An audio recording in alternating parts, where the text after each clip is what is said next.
التيشيرت اغلى تيشيرت عندي انحرق مني والسبب اني ما اعرف اكوي. هذه مصيبة يا جماعة، والله العظيم مصيبة. واه هلا والله بالعوين. طبعا كل شهر لازم ينحرق من عندي تيشيرت تيشيرتين ثلاثة، عادي طبيعي جدا، كله بسبب هذه المكوى. الله ياخذها ان شاء الله. واخيرا للناس اللي ما يعرفون يكون مثلي، لقيت لكم الحل.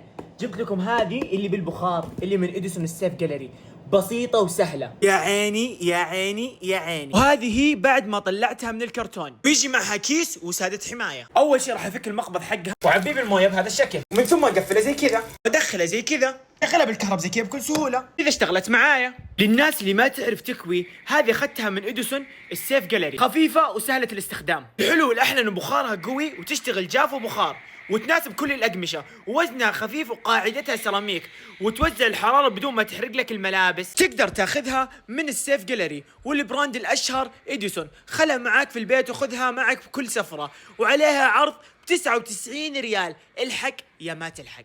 كذا تقدر تنتقم من كل مكوى حرقت لك ملابسك.